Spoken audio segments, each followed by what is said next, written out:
In 1940, Germany had conquered most of Europe in under a year. 5 years later, it was rubble. What went wrong? In September 1939, Germany unleashed a new kind of warfare on the world. Fast, coordinated, and devastating. Within weeks, Poland had fallen. By the summer of 1940, France, Belgium, the Netherlands, Denmark, and Norway had all collapsed before the German war machine. Britain stood alone, battered, and barely surviving. To the watching world, Nazi Germany seemed genuinely unstoppable.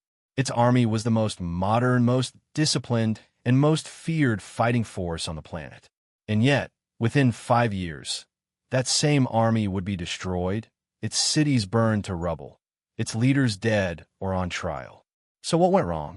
The answer is not one mistake. It is several, each one compounding the last, until collapse became inevitable.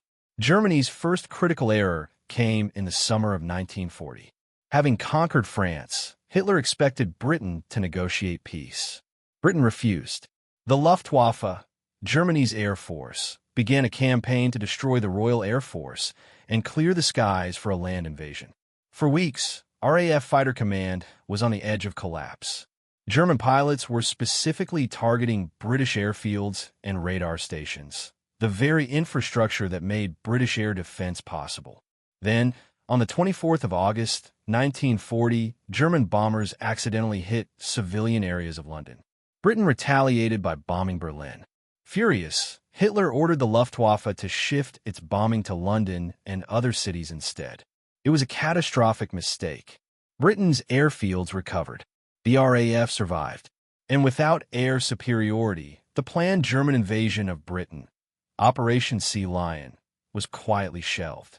Britain remained in the war and would become the launch pad for everything that followed. With Britain undefeated, Hitler made the decision that most historians consider the single greatest strategic blunder of the entire war.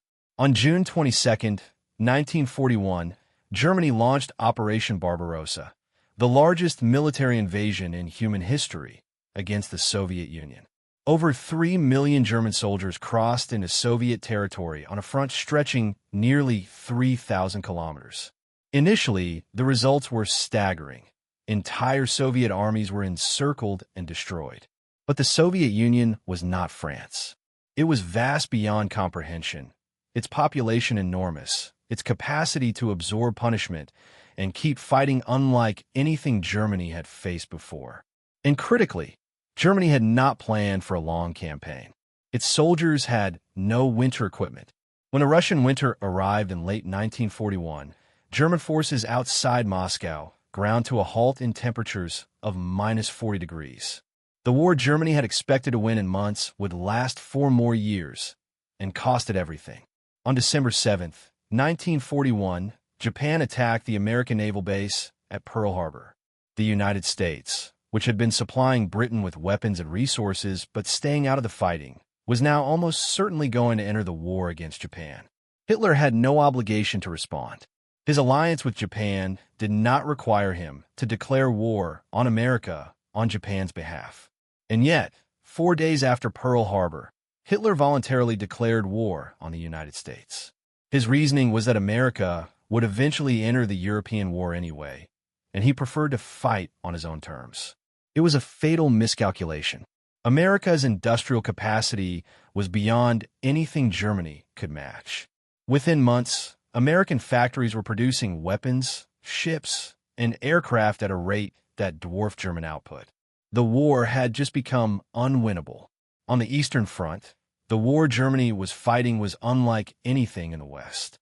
Hitler had described the conflict with the Soviet Union not as a conventional war, but as a war of annihilation, a racial and ideological struggle with no rules and no mercy. German forces were ordered to treat Soviet prisoners and civilians with extreme brutality. Millions of Soviet prisoners of war were deliberately starved to death in German camps. This barbarity had a military consequence. It guaranteed that the Soviet people would fight to the absolute last, because surrender offered nothing but death. Every village burned, every civilian murdered, every prisoner starved made Soviet resistance more ferocious and more total. Germany had turned potential allies into implacable enemies. Germany had another fatal structural weakness that no military genius could overcome. It was running out of resources. Germany lacked sufficient oil to fuel its war machine for a prolonged conflict. It lacked rubber, essential metals, and food to sustain both its military and civilian population simultaneously. Hitler's obsession with capturing the Soviet oil fields in the Caucasus, one of the driving forces behind the disastrous 1942 summer offensive, was partly motivated by sheer desperation for fuel. Meanwhile, Allied bombing campaigns were systematically destroying German factories, oil refineries, and transport infrastructure. By 1944, German aircraft were grounded for lack of fuel. Tanks sat immobile. The most technologically advanced military in the world was being strangled by logistics. Germany's military commanders were among the finest strategists of the war, but they operated under a commander-in-chief who increasingly overruled them based on instinct, ideology, and a refusal to accept reality. Hitler's habit of interfering directly in military operations caused catastrophe after catastrophe.